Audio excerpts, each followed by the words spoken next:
Alright, Second Samuel. Ang ating pong paksa ngayon ay Payday One Day. Payday One Day. At ito po ay nasa Second Samuel chapter 21. Alam nyo, may mga tao na nangungutang, hindi nagbabayad. Masakit mang isipin at mahirap man tanggapin kapag ka ikaw ay nautangan at hindi ka nabayaran, talagang nagiging masalimuot yung kalooban mo. At meron naman mga taong tuwan-tuwa, akala nila ay sila ay nakalusot at nakapandaya. Sabi pa nga nung iba, wow, blessing. Sila ay nangutang at hindi nagbayad at hindi na siningil. Minsan kasi ganyan yung attitude natin pagka tayo na utangan tas ayaw magbayad kaysa humaba pa ang usapan, magkagulo pa. Sige, wag na lang. Wag mo na lang singilin. Bahala na lang kung magbabayad sila o hindi. Pero alam nyo, ang isang katotohanan na dapat nating maintindihan from the Word of God ay walang utang na hindi tayo pagbabayaran. Sooner or later, God would require from us the debt we owe. Yes, there will be a day of reckoning. There will be a day that you will have to pay what you owed. One way or another. Sabi nga po, be not deceived. God is not mocked. Whatsoever a man soweth, that shall he also reap. Sabi po ng Panginoon through Moses, be sure your sin will find you out. So, dito po sa 2 Samuel chapter 21, mapag-aaralan po natin to. At nasa last 4 chapters na po tayo ng 2 Samuel. At dito po sa last 4 chapters ng 2 Samuel, makikita po natin yung several events na nangyari during the final years of David's reign as a king. These events are not necessarily chronological in presentation. Pero makikita po natin ang mga pangyayari during the last years of David's reign as a king. Dito po sa 2 Samuel 21, verses 1 to 14, ipinakita sa atin dito yung nangyaring 3 taon na famine. Famine, taggutom. Siyempre, pag may taggutom, nagkakaroon ng mga pandemic yan, nagkakaroon ng mga nagkakasakit, namamatay. Nangyari po during the last years of David's reign as a king. Talagang hirap na hirap sila, hindi sila makabangon for 3 years consecutively.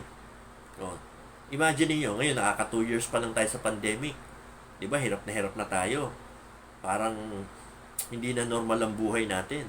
Imagine niyo ito 3 years consecutively na nagkakagutuman sila, nagkakasakit sila. At hindi nila alam anong dahilan. Buti nga tayo, alam natin may virus. Sila hindi nila alam bakit nagkaroon ng famine, bakit nagkaroon ng drought, bakit nagkaroon ng pagkalat ng mga karamdaman. So this chapter begins by explaining that at some point in David's reign, he dealt with severe famine that lasted for 3 years. And here, we will see that this famine happened on account of Saul's earlier murder of the Gibeonites. Kaya po pala nagkaroon ng famine ay dahil ito na yung panahon ng paniningil ng Diyos.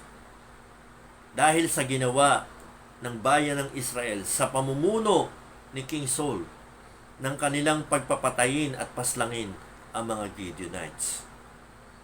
What were those famines for? It is for Israel's sin against the Gibeonites. May atraso sila sa Gibeonites eh. May utang sila sa Gibeonites eh. At ngayon, paglipas ng matagal na panahon na akala nila nakalusot na sila at hindi na sila magbabayad ng kanilang atraso, ngayon ang panahon na sila'y sinisingil ng Diyos.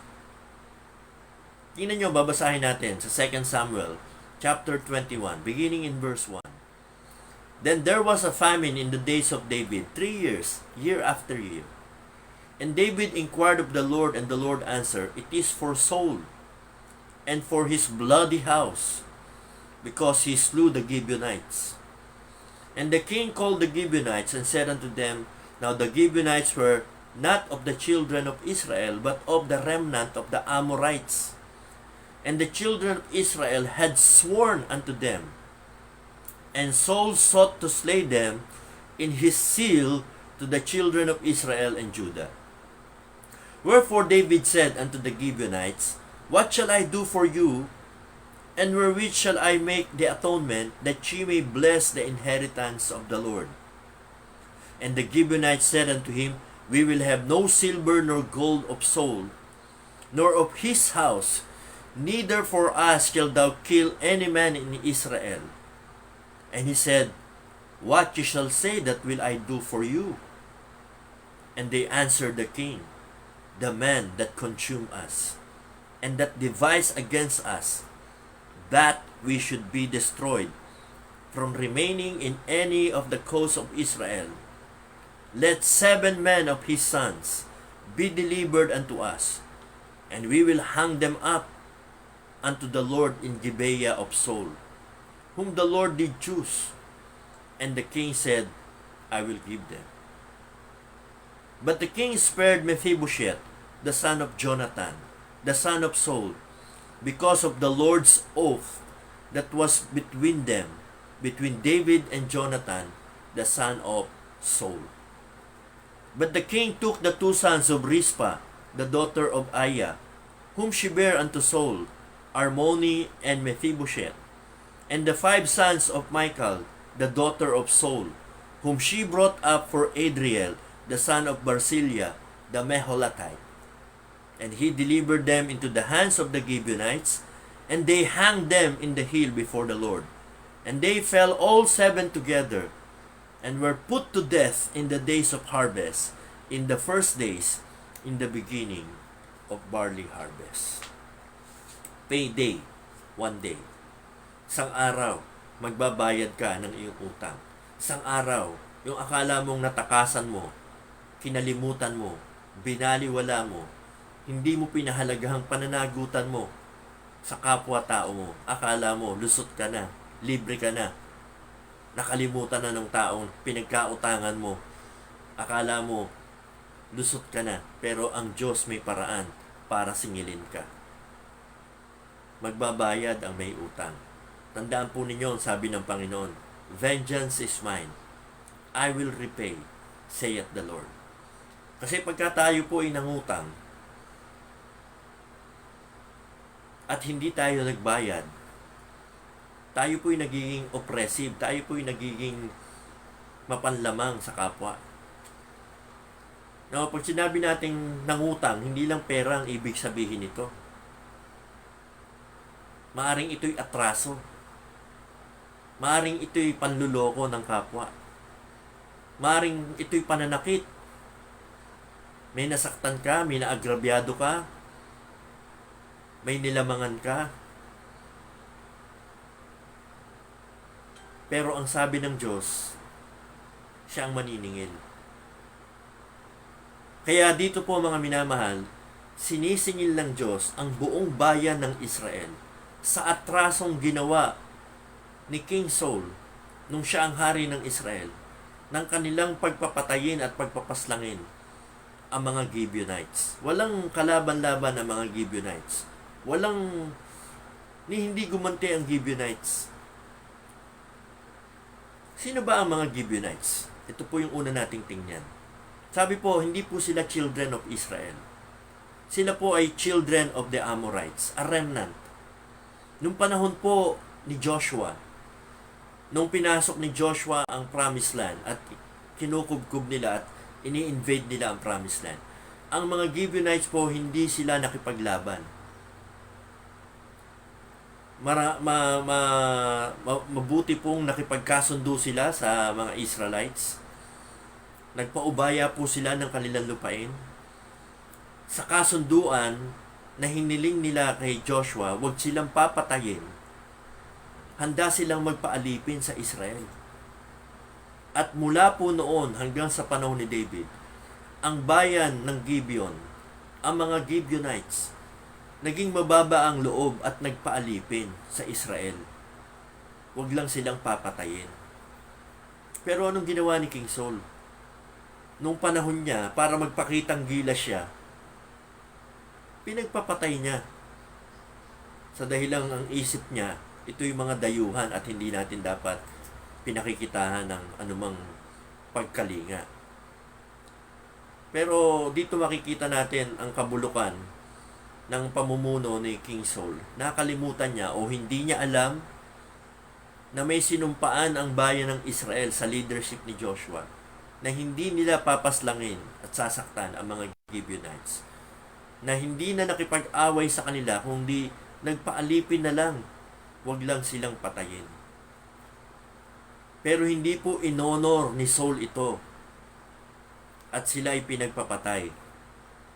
At lumipas ang panahon, akala ng children of Israel, baliwala lang yung kanilang ginawa. Ngayon, ang Diyos ang naningil.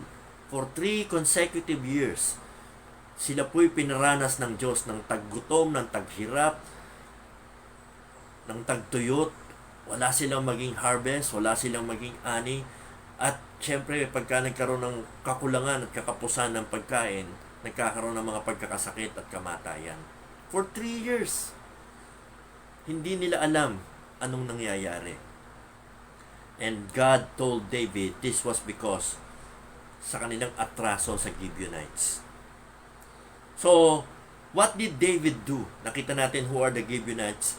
Ngayon tingnan natin, anong ginawa ni David?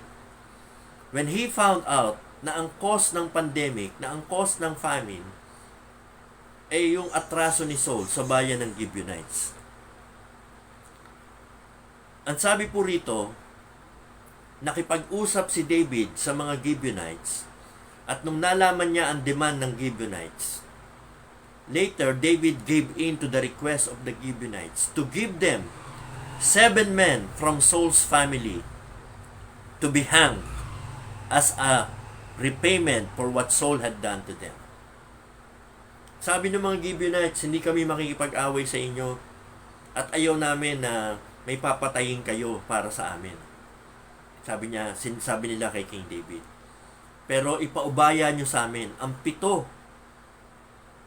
sa lahi ni Saul at sila'y aming bibigtihin bilang kabayaran ng kasalanan ng pamilya ni Saul sa amin. Buhay ang inutang, buhay ang kabayaran.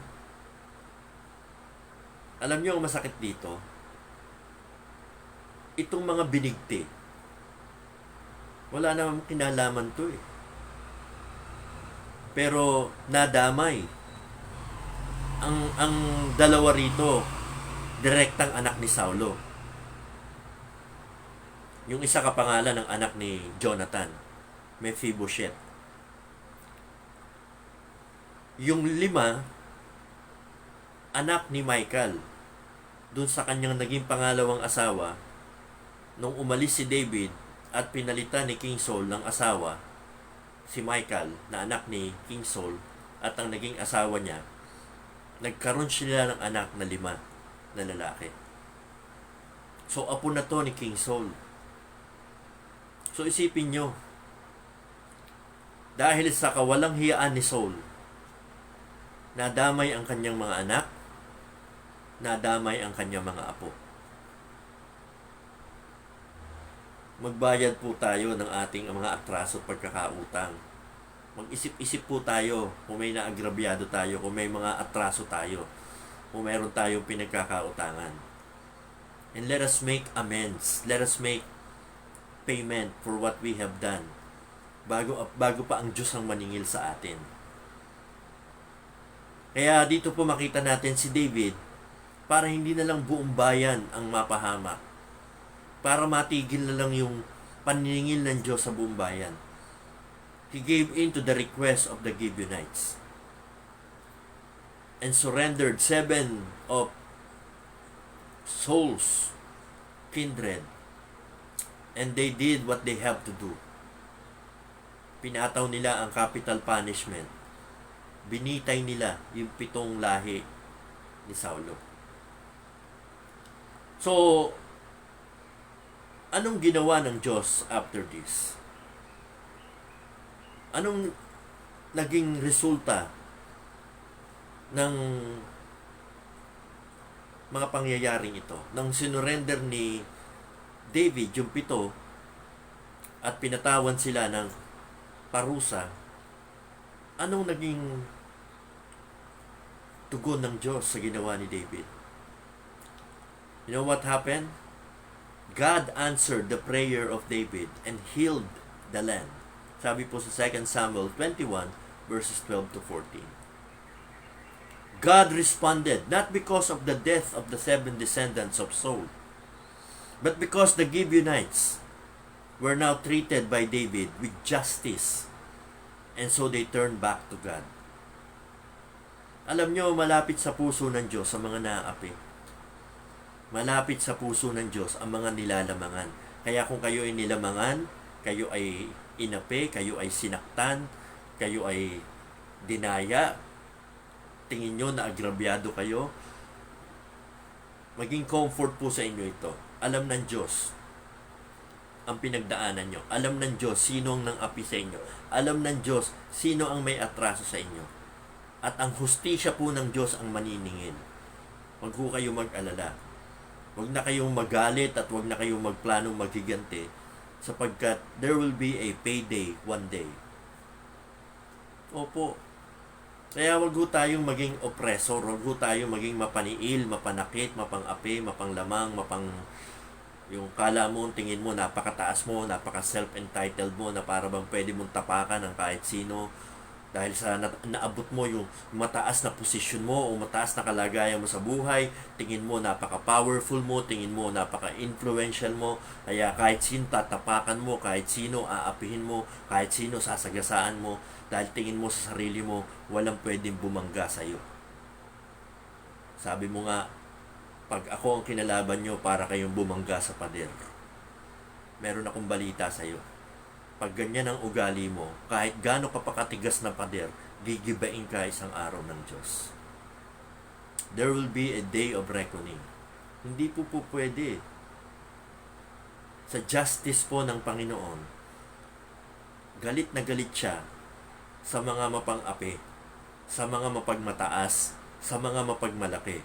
God resisted the proud, sabi po sa Bible, but giveth grace to the humble.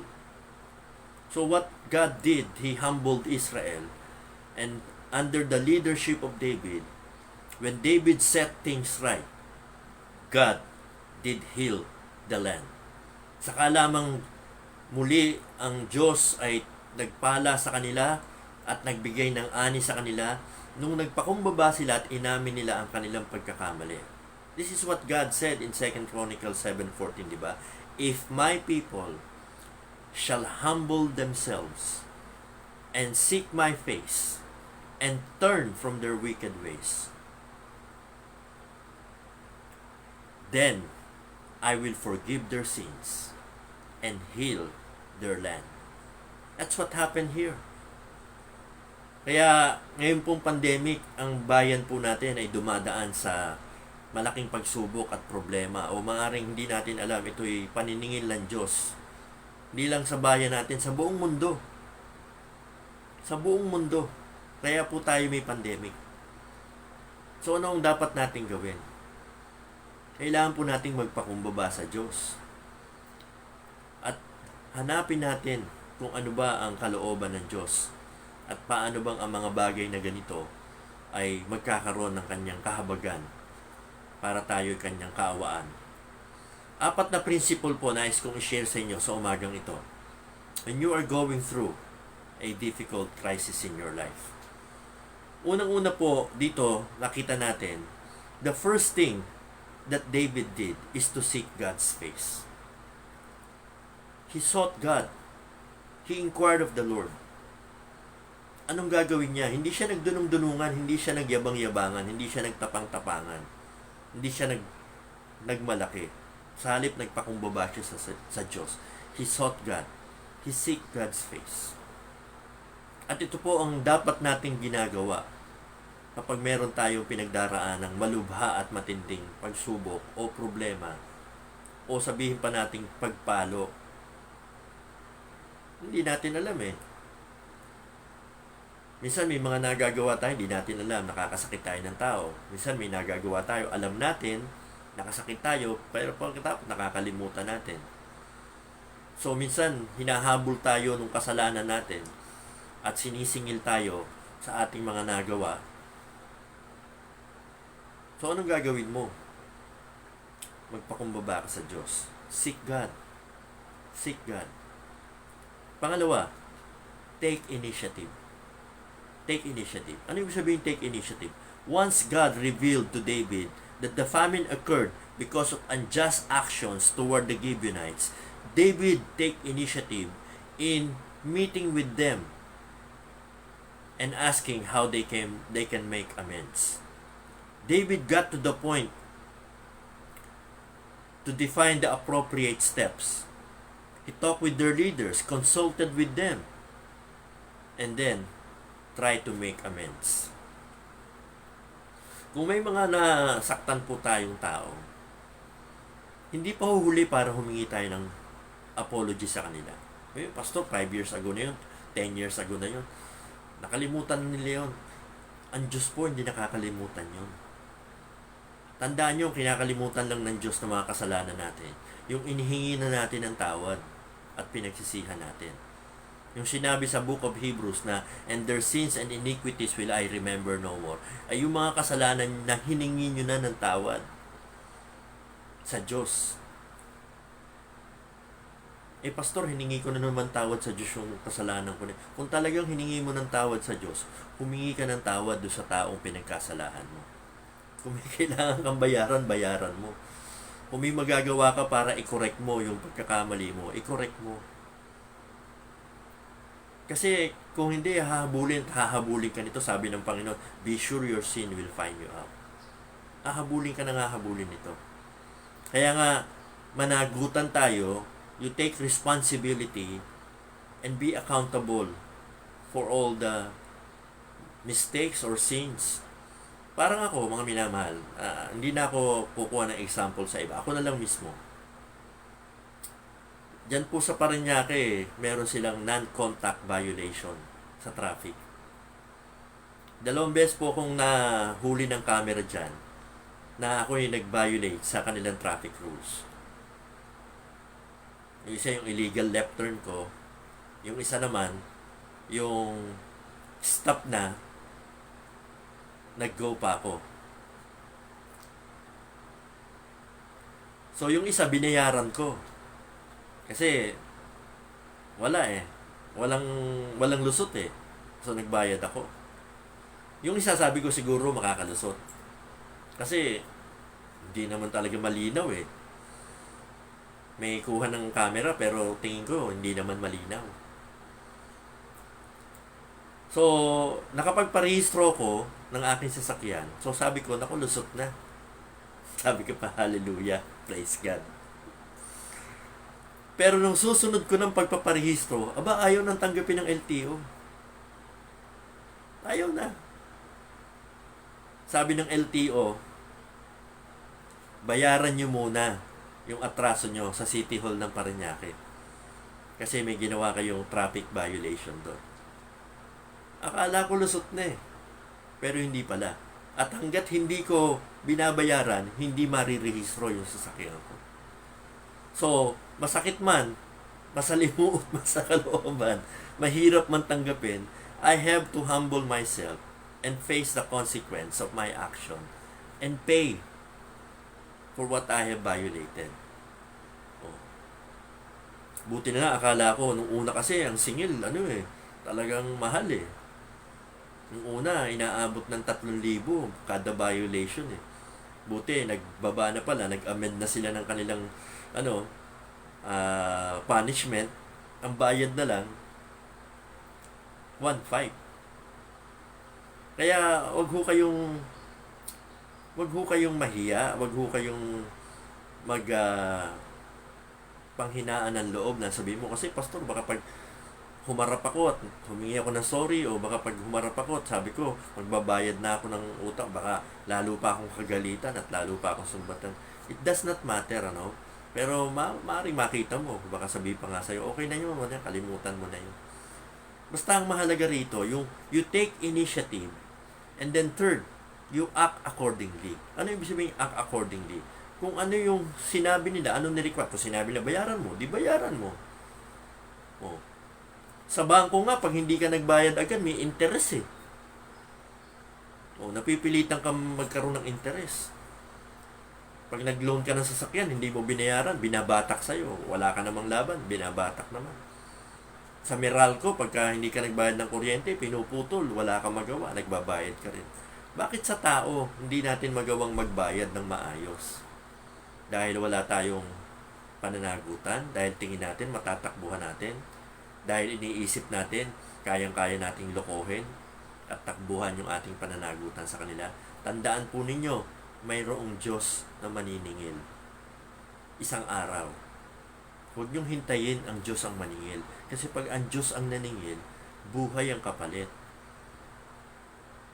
Kaya huwag tayong maghintay na ang Diyos ang maningil. Act accordingly. Seek God, take initiative, act accordingly, and last, demonstrate dignity.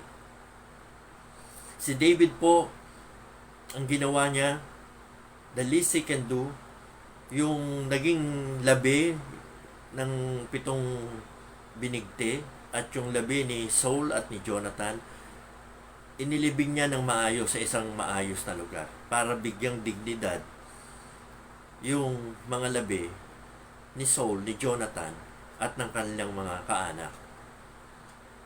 Alam nyo, dito makikita natin, kasi si Jonathan at si David magkaibigan at meron silang sumpaan na hindi nila kakalimutan ang isa't isa, lalong-lalo na sa pagbibigay galang sa isa't isa. Kaya kahit na naging kaaway ni David ang ama ni Jonathan, si Saul, dahil si Saul ay lagi siyang gustong patayin, pero hindi naman niya pinatulan, pero kaaway pa rin ang tingin sa kanya ni Saul. Pero sa kabila nun, binigyan niya pa rin ng dignity, ng maayos na libing ang kanilang pamilya. At dito po makikita natin yung pagpapahalaga natin, hindi sa ating sariling dignidad, kundi sa dignidad ng iba.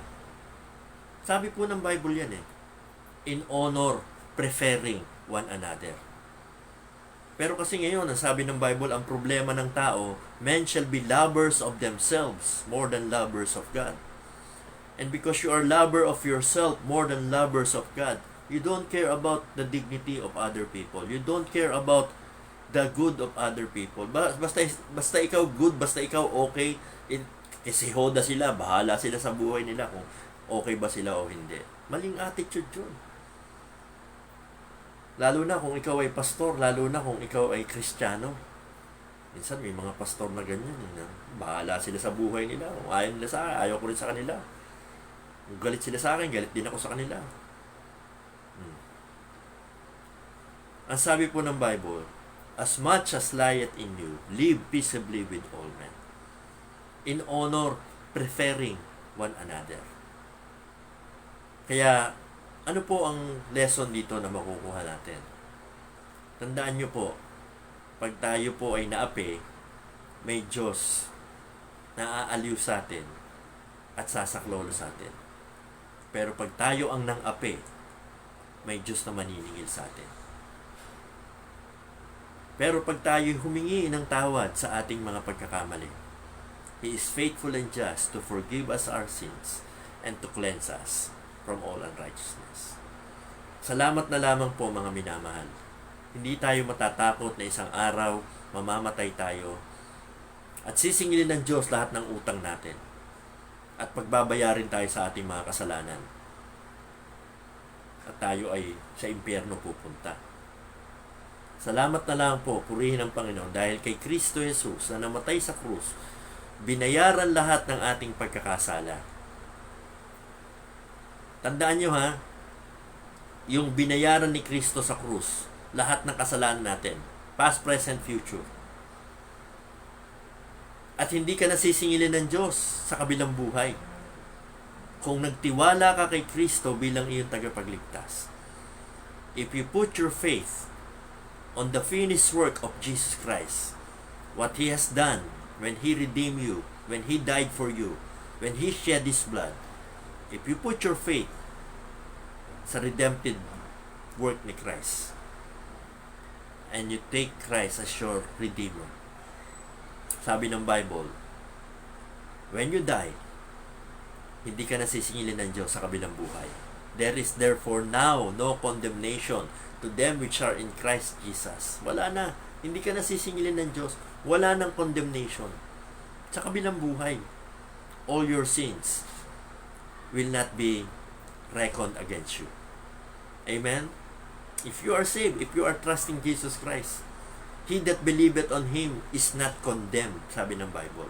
But he that believeth not is condemned already. Kung hindi ka mananampalataya kay Kristo, ang iyong kaluluwa, ngayon pa lang, condemned na. And when you die, you will go to hell. Why? Because you are going to pay for your sins. Why? Because yung payment na ginawa ni Kristo sa krus ng Kalbaryo, hindi mo inavail sa iyong sarili. Hindi mo sinampalatayanan para sa iyong sarili. And that's the only way you can pay your sins, by accepting the payment that Christ has done on the cross. None of them, sabi ng Bible, can by any means redeem his brother. That word redeem means pay for your sins. You cannot pay for the sins of anyone. And you cannot pay for your sins. Only Jesus Christ. He's the only one who is able to pay the price of our sins. And He paid it in full. It's already been paid. Ang kailangan na lang, you put your trust in Jesus Christ. Pero mga minamahal, again, let me remind you, bayad na ang kasalanan mo kung nanampalataya ka kay Kristo. Sa kabilang buhay, hindi ka nasisingilin ng Diyos. Pero dito sa buhay na ito, while you're still living on earth, magbabayad ka sa mga pagkakautang mo, sa mga pagkakasala mo. May mga consequences. You have to make it right while you're still alive. Oho. Kasi kailangan yan para maging maganda ang takbo ng biyaya sa buhay mo. You have to repent of your sins. You have to make amends. You have to get it right. Not only with God, but with the people you have done wrong. Salamat po sa inyo. This is Pastor Jess Marasigan. At sana po patuloy po sa inyong mga subaybay at pagsuporta sa programang ito, sino man na nandito para mangaral ng salita ng Diyos. Tandaan nyo palagi, we preach Christ crucified and we preach Christ glorified. The one who is coming back, the one who will save us from our sins.